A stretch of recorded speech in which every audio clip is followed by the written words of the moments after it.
નમસ્કાર મિત્રો, જેનું નામ છે પંચાયત યુટ્યુબ ચેનલના માધ્યમથી અમે જ્યારે દેશ વિદેશના સમાચાર તમારી સમક્ષ રજૂ કરીએ છીએ ત્યારે આપણી સાથે જોડાયા છે જીએસટીવીના વરિષ્ઠ પત્રકાર, જેમણે અનેક નવી ચેનલોમાં, અલગ અલગ ચેનલોમાં કામ કરેલું છે. તો અનિલભાઈ, તમારું સ્વાગત છે અમારા સ્ટુડિયોમાં. નમસ્તે દિલીપભાઈ.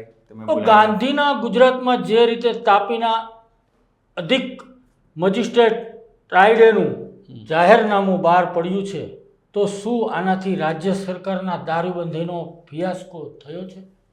દિલીપભાઈ, હાસ્યાસ્પદ છે ને, તમને લાગશે ને આખું સ્ટેટ ડ્રાય છે. અને શેના માટે છે કે ગાંધીજી હતા, ગાંધીજી માનતા હતા કે ભાઈ જો બહુમતી લોકો દારૂ ન પીતા હોય તો સ્વાભાવિક છે કે લોકોએ દારૂ ન પીવું જોઈએ, કારણ કે લોકોનું સન્માન રાખવું જોઈએ તમારે. અને એક બીજી માન્યતા એવી છે કે જે સ્ટેટમાં દારૂ વધારે પીવાય છે એ સ્ટેટમાં ક્રાઇમ વધુ હોય, મહિલાઓ પ્રત્યેનો અપરાધ વધારે હોય, બીજા અપરાધો પણ વધારે વધતા હોય. અને એ જ ઉદ્દેશ્ય સાથે જ્યારે 1960માં આપણું ગુજરાત અલગ થયું મહારાષ્ટ્રથી, ત્યારે આપણે ડ્રાય સ્ટેટ રાખ્યું. મહારાષ્ટ્રમાં ચાલુ છે સાચું. પણ એવું કોઈ સાયન્ટિફિકલી એવું કોઈ ડેટા નથી કે એવું કોઈ આંકડા નથી કે જે રાજ્યમાં, જેમ કે બિહારમાં અત્યારે ડ્રાય સ્ટેટ છે, ત્યાં બંધ છે, તો શું ત્યાં ક્રાઇમ ઓછું છે? તમારે વિચારવું જોઈએ. તો ના. ગુજરાતમાં ડ્રાય છે તો શું ત્યાં ક્રાઇમ ઓછું છે? તો મને નથી લાગતું કે સાહેબ, તમારે જે દિવસથી અત્યારે આજે પણ તમે જુઓ તો અંબાજીમાં એક 15 વર્ષની દીકરી સાથે બળાત્કાર થયો. એવું એની સાથે કોઈ લેવા દેવા નથી, પણ એક દંભ છે. આપણે બિલકુલ એવા ફેવરમાં નથી કે હું કંઈક દારૂ પીવું છું એટલે હું ભલામણ કરું છું. ના, સવાલ એ છે કે જ્યારે તંત્ર, એ પછી કોઈ પણ સીએમ હોય, ત્યાં પીએમ તો પણ રહી ચૂક્યા, દાવા કરતા હોય કે અહીંયા દારૂ નથી વેચાતું અથવા એક ટીપું એમાં વેચવા નહીં દઈએ, તો પછી વેચાય છે કેમ? સવાલ એ. અને મને લાગે છે એના જ આધારે આ જે અધિક કલેક્ટર સાહેબે જાહેરનામું બહાર પાડ્યું મહારાષ્ટ્ર ચૂંટણી લઈને કે ભાઈ આ તારીખે ત્યાં ચૂંટણી છે એટલે ડ્રાય ડે રાખવું. હાસ્યાસ્પદ છે ને. દારૂ તો વેચાતું જ નથી, તો પછી આનો મતલબ શું? એનું મતલબ એ છે કે તંત્રને ખબર છે કે દારૂ વેચાય છે, તંત્રને ખબર છે કે તેઓ રોકી શકે એવી સ્થિતિમાં નથી, તંત્રને ખબર છે કે અમારા અધિકારીઓ હપ્તા લે છે, તંત્રને ખબર છે કે બુટલેગરો સાથે અમારી સાંઠગાંઠ છે, તંત્રને ખબર છે કે પોલીસની આજુબાજુ, પોલીસ સ્ટેશન આજુબાજુ તમને દેશી દારૂ મળી રહેશે. તમામ વસ્તુઓ ખબર છે, એટલા માટે કલેક્ટર સાહેબે એવું માન્યું હશે કે આપણે ડ્રાય ડે ઘોષિત કરીએ, જેથી કમસે કમ એ દિવસે કોઈ દારૂ પીવે નહીં.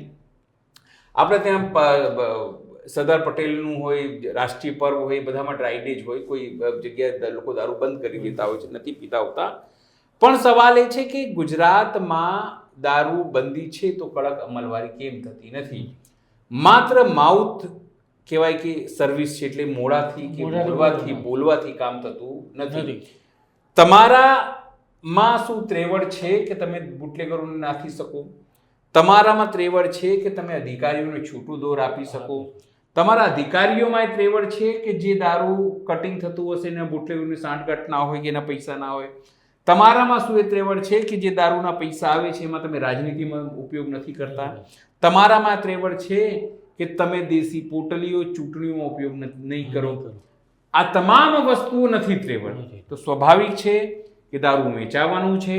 આ જે દંભ છે એ દંભમાં તમે અને હું હેરાન થવાના છે.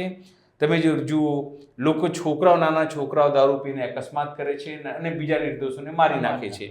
વધારે દૂર જવાનું નથી, આપણી બાજુમાં જ સાહેબ ગિફ્ટ સિટી છે, ત્યાં દારૂ છૂટથી વેચાય છે. 5 સ્ટાર હોટલમાં તમે જે જતા રહો તો દારૂ છૂટથી વેચાય છે.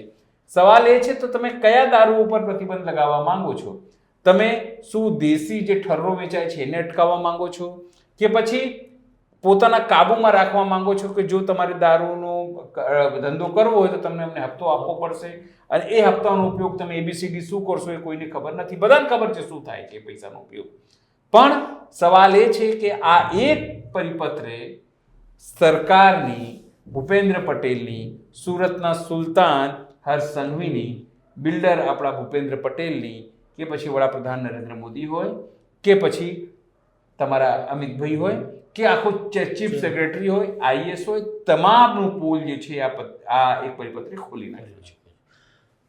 તો પીએસઆઈના મોતને અંગે પોલીસને હજુ પણ કોઈ નક્કર કડી મળી નથી, તો એ અંગે શું કહેશો તમે? જો સાહેબ, આપણે કેવું ના જોઈએ, પીએસઆઈ ફોર્સ, પોલીસ ફોર્સ, એના માટે આપણે સન્માનવું જોઈએ, હોવું જ જોઈએ ને, આપણને છે પણ કમસે કમ ખાખી છે તેવું લાગે છે કે ક્રાઇમ કંટ્રોલમાં રહેશે.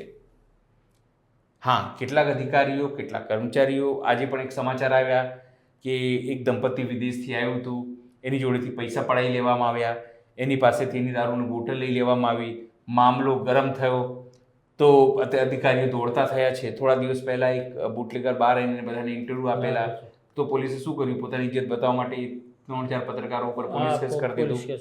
એટલે જ્યાર સુધી તમે આવા ઢાંક પીછોડા કરશો, જો તમારા હાથમાં કેન્સર થયું છે, તમારા હાથમાં કોડ થયું છે, તેનું ઈલાજ કરવું પડે, પણ તમે આંખ બંધ કરી લેશો કે ના અમે બધું સારું છે, કારણ કે ભૂલ સ્વીકારશો તે સુધરશે.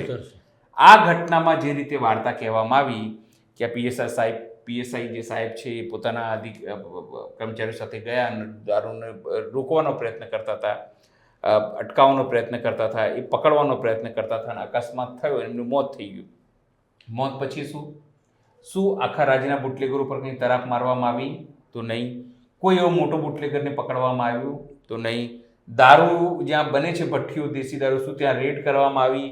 તો નહીં. મતલબ શું? તમને ટ્રેલર મળ્યું, તમે તપાસ કરી, પણ તમને એમાં ખબર પડતી નથી કે કયું ટ્રેલર હતું. એક રીટા ગાડીની જેની ચર્ચા થાય છે, શું એની તમને ખબર છે? તો ના.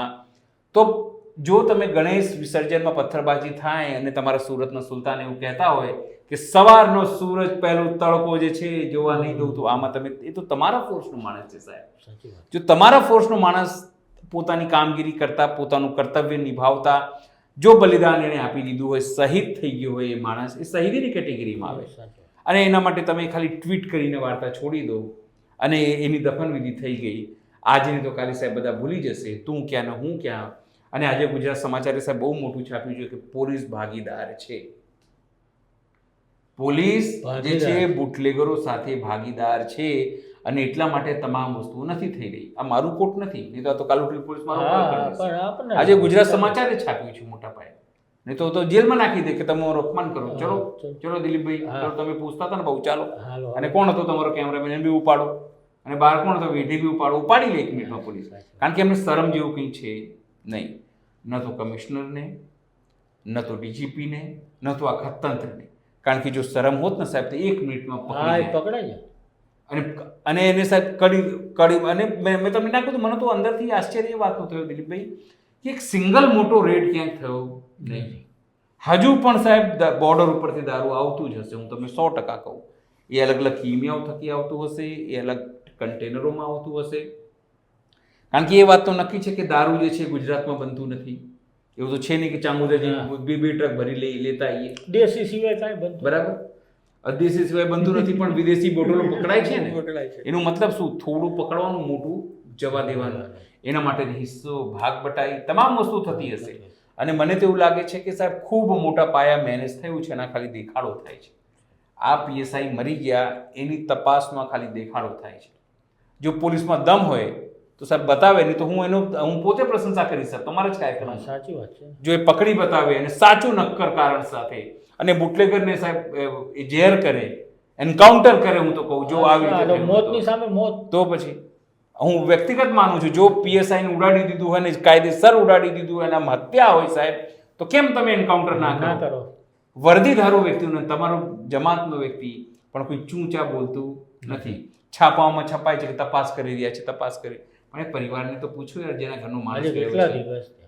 તો પછી પણ સ્પષ્ટપણે સાહેબ હું માનું છું કે જો આ ષડયંત્ર ના હોય હત્યાનું પઠાણ સાહેબની, તો નિશ્ચિત છે કે પકડવું જ જોઈએ. તમામ પોલીસને લાગી જવું જોઈએ, એમની LIBને લાગી જવું જોઈએ, CID ક્રાઇમને લાગી જવું જોઈએ.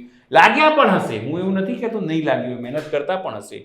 પણ જે ઈચ્છા શક્તિ છે મને લાગે છે તંત્રની, કારણ કે તંત્ર છે અત્યારે વાવ ચૂંટણીમાં લાગેલું છે. ત્યાં બધી જ ખોટી સાચી વાતો બધું ત્યાં ચાલી રહ્યું છે. કારણ કે એમને ત્યાં કોઈને પડી નથી. અત્યારે બસ ઇલેક્શન કોઈ પણ રીતે જીતી એની માટેની મહેનત કરી રહ્યા છે. તો ગુજરાતમાં યુરિયા ખાતરની અછતના કારણે સરકાર કેમ ઘેરાય છે? છેલ્લા 10 દિવસથી તમે સાહેબ તમને હસી આવશે. એક તો પહેલા તો નાટક કેવું થયું, વળતર આપીશું, સર્વે થશે, ના થશે, ખબર બહુ મોટું નુકસાન થયું બિચારાઓ ખેડૂતો. જગતનો તાત જે તમને મને ખવડાવે, અનાજ ઉગાડે અને એને હાથ લંબાવવો પડે સરકાર તરફ. એટલે તમારે ત્યાં અનુકૂળ પરિસ્થિતિ નથી, વારંવાર વરસાદ આવે, ખેડૂતો બરબાદ થાય, તમારી પાસે કોઈ નીતિ નથી. તમે ખોટા સાચા ફોર્મ ભરાવો, પિયત બિન પિયતના, એમાં એને કેટલું આપવું કેટલું નહીં એના માટેના નિયમો બનાવો, છતાં તમે આપો નહીં. નુરા કુસ્તી જેવો માહોલ બનાવો કે અમે ખેડૂતો સાથે છીએ, ખેડૂતો સાથે છીએ, પણ તમે ખેડૂતો સાથે નથી. એ વાત સાચી છે. આજની મહત્વની તમને વાત, 3-4 દિવસ સાહેબ ખૂબ અમે જીએસટીવીથી માંડીને તમામ લોકો ખૂબ આખું કેમ્પેન ચલાવી રહ્યા હતા. સરકારે શું કર્યું, એક નંબર નાખ્યો કે આ ટોલ ફ્રી નંબર છે, તમે આ નંબર ઉપર ફોન કરશો તો તમને યોગ્ય ગાઈડલાઈન મળશે કે ક્યાંથી તમને ખાતર મળશે, ક્યાંથી શું મળશે, ત્યાં મળશે. એટલે મેં ફોન કર્યો. સામે અધિકારી હતા, જે પણ અધિકારી હશે, નાનો કર્મચારી હશે, એને કહ્યું હા બોલો સાહેબ. મેં કીધું યાર આજે જ પાલનપુરથી બધા ખેડૂતો છે, ત્યાં જો એ લોકોને ખાતર લેવું હોય તો ક્યાં સંપર્ક કરે? તમે સાહેબ જાણીને ચોંકી જશો અથવા તમને હસી આવી જશે. એને કીધું સાહેબ મારી પાસે કોઈ માહિતી નથી. સરકારે નંબર જાહેર કરે છે કે આ નંબર કોઈ માહિતી નથી. એ નંબર પર તમે ફોન કરો, તમને સાહેબ મારી પાસે કોઈ માહિતી નથી. મતલબ શું કે આ લોકો ખેડૂતોને ચો સમજે છે સાહેબ. મારે આગળ નથી કેવું બીજું શબ્દ, પણ એ સમજે છે કે ખેડૂતો ફોન કરે, પેલો કર્મચારી લડે, બંને લડે, આપણે એસીમાં મજા કરવાની. જે ખેડૂત ચૂનો લગાવું સાહેબ, ચૂનો લગાવું. સીધી વાત છે સાહેબ. જો ખેડૂતોને તમે ત્રેવડ ના હોય તો શું કરવા કેવું? અને સીએમ જાય છે ત્યાં વાવમાં અને કહેશે મને કઈ કામ હે ને કહી દેજો ને હું કરી દઈશ. આના જેવું તો હવે દૂધા જેવું કામ થતું નતું. તમે ખાતર તો પહોંચાડી નથી શકતા અને તમે વાતો કરો છો. એટલે રાઘવજી બિચારા બાઈટ આપી દે કે ભાઈ 11 તારીખથી ખરીદી થશે. એટલે ભાઈ તમારાથી હવે શું કહું તમને, તમે ખેડૂત પુત્ર છો કે શું છો યાર? મને તો હસી આવી જાય છે સાહેબ. જે દિવસે ખેડૂતો ખેતી છોડી દીધી ને સાહેબ, તમે ગૂગલ થી ડાઉનલોડ નહીં કરી શકો. ગૂગલ થી તમે આખી અનાજ ડાઉનલોડ કે ડાંગર કે મગફળી ડાઉનલોડ નહીં કરી શકો સાહેબ. સાચી વાત છે. એટલે સાચવો, હું કહું છું વ્યક્તિગત તમે સાચવો. જો તમે ખેડૂતો નહીં સાચવી શકો તો તમે બરબાદ કરશો ખેડૂતો આત્મહત્યા કરી જશે. 50% પથરા ખાશે લોકો. એ જ હું કહું છું. પણ હવે દિલભાઈ ખબર નહીં લોકો કેમ સમજતા નથી. એટલે હું તો ચોંકી ગયો. આવી લબાડ સરકાર, આવી બેદરકાર સરકાર, ખેડૂતોને કંઈ પડી જ ના હોય અને પછી કે અમે ખેડૂતોનું આમ કરીને, ખેડૂતોનું પેલું કરીને, ખેડૂતોનું આટલું, ખેડૂતો મારુતિથી જાય છે ખેતર જોવા. ક્યાં ખેડૂતો મારુતિથી જાય છે સાહેબ? પણ એમને તો મોટા મોટા ગપ્પુ મારવું, જૂઠ બોલવું, જોરથી બોલવું, વારંવાર બોલવું અને વારંવાર બોલવું, નરેન્દ્ર મોદીના નામે બોલવું, નરેન્દ્ર મોદીએ બોલવું, ભૂપેન્દ્ર પટેલે બોલવું, બધા જૂઠા સાબિત થાય છે સાહેબ. હું વ્યક્તિગત માનું છું, જો તમે ખેડૂતોને એક નંબર જાહેર કરો અને અધિકારી કહેતો હોય કે અમને કંઈ ખબર નથી, તો પછી તમે તમામ લોકો જૂઠા છો. હું સ્પષ્ટપણે સર્ટિફિકેટ લખીને આપવા તૈયાર છું, જો આવું માનતા હો તો. નહીં તો તમે ખેડૂતની મદદ કરો, હું તમારી પ્રશંસા કરીશ, તમને વોટ આપીશ સાહેબ. હું દર વખતે સાહેબ ભાજપને વોટ આપતો હતો. તમને કહી દઉં 2019 પછી મેં ભાજપને વોટ આપવાનું બંધ કરી દીધું. જાહેરમાં કહું છું કે એવું ના જોઈએ તમે કોને મત આપો. કારણ કે 2014 સુધી મને લાગતું કે નરેન્દ્ર મોદી ક્યાંક જશે, કંઈક કરશે. કારણ કે જ્યારે નરેન્દ્ર મોદી અહીંયા બાળકો માટે પેલો પ્રવેશ ઉત્સવ શરૂ કર્યો ત્યારે મને લાગ્યું કે ના, આ માણસ કંઈક કરશે. સાચી વાત. આ માણસ પર દેશને વિશ્વાસ છે. કારણ કે પ્રવેશ ઉત્સવ ગરીબ બાળકોને ભણાવવું, બાળકો ભણી જાય સાહેબ તો ઓટોમેટિકલી કંઈક કરી લે, પછી તમારી જરૂર નથી. પણ પછી એના પછી જે આખું થયું, ખૂબ મને અંદરથી એવું થયું કે કેમ આવું કરે છે, કેમ આ ખેડૂતો માટે નથી કરતા, કેમ આ બાળકો માટે તમે સાયકલની સ્ટોરી કરીને લાવ્યા છો, કેમ આ સાયકલનું મોટી સ્કેમ છે, કેટલા હજાર. એટલે સવાલ એ જ છે કે તમારા મારા ટેક્સના નાણાં કઈ રીતે વેડફાય છે એને જોવાનું કોઈની ફુરસદ નથી. જ્યાં ખેડૂતોને આ લાભ આપવાની જરૂર છે ત્યાં ખેડૂતોને પણ આપી શકતા નથી. શહેરોમાં પણ કોઈ સુવિધા આપતા નથી. બસ ટેક્સના નાણાં પોતે મજા કરે છે. ઇલેક્શન કોઈ પણ રીતે સામ દામ દંડ ભેદ કરીને જીતીએ, એક ખૂબ ખોટી વાત છે. બનાસકાંઠા વાવને ચૂંટણીને લઈને હવે હાઈ પ્રોફાઇલ પ્રચારની શરૂઆત કેમ કરી દેવામાં આવી છે અને એમાં માવજી પટેલની શું? જો માવજી પટેલ એટલે આંજણા ચૌધરી, પરબત પટેલે આજે સ્પષ્ટપણે એક બે દિવસમાં સ્પષ્ટપણે કીધું કે માવજી પટેલે એ ટર્નિંગ પોઈન્ટ સાબિત થશે આની અંદર.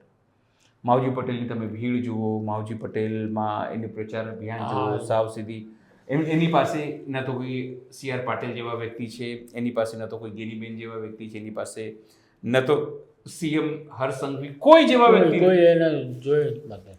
એ માણસ એકલો સાહેબ પ્રચાર કરી રહ્યો છે. સાચી વાત.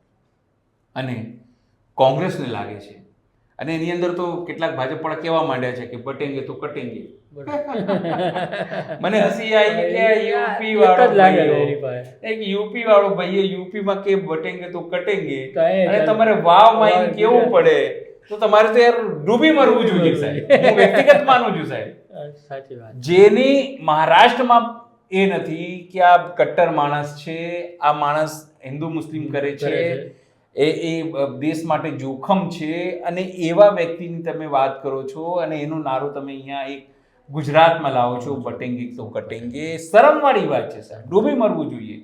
એટલે અત્યારે આખી મશીનરી હાઈ પ્રોફાઇલ કેમ કહું છું, જો ત્યાં શક્તિસિંહ, અમિત ચાવડા, કોંગ્રેસના લોકો એવી રીતે સામે તમામ લોકોએ પોતાની તમામ શક્તિઓ ઝોકી નાખી સાહેબ. સંભળાય છે લાખો કરોડો રૂપિયા જે છે ત્યાં વપરાઈ રહ્યા છે અત્યારે.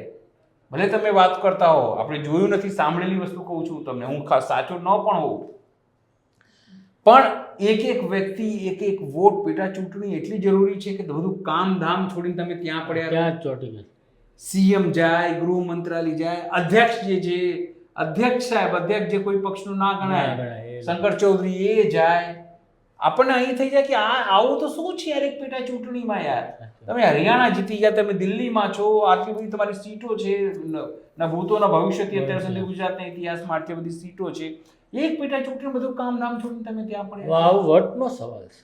પણ સાહેબ આવું વટ શું કામનો? તમે ખેડૂતોને લાભ આપો, ત્યાં જઈને કહો કે તમે કામ કહેજો હું કરી આપીશ, પણ એક ખેડૂતોને તમે યુરિયા તો આપી નથી શકતા. મતલબમાં ચૂનાની ચૂનો સાહેબ, ચૂનાવાળી છે, ચૂનાની ચૂંટણી સાહેબ. હું તો વાવના લોકોને પણ કહીશ, આ ચૂનાની ચૂંટણી છે, આ ભાજપવાળા તમને ચૂનું લગાવવા આવી રહ્યા છે ને આવે છે, સાવચેત રહેજો, નહીં તો એવો ચૂનો લગાડશે ને તમને કે ક્યારે બોલી નહીં શકો. તો આ હતા અનિલભાઈ, જેઓ આપણા સન્માન માન આપીને આપણા સ્ટુડિયો પર વારંવાર પધારે છે. તો અનિલભાઈ, તમારું સ્વાગત હતું. નમસ્કાર મિત્રો, અમારી ચેનલ જોતા રહો, સબસ્ક્રાઇબ કરો અને નીચે બેલ બટન દબાવો.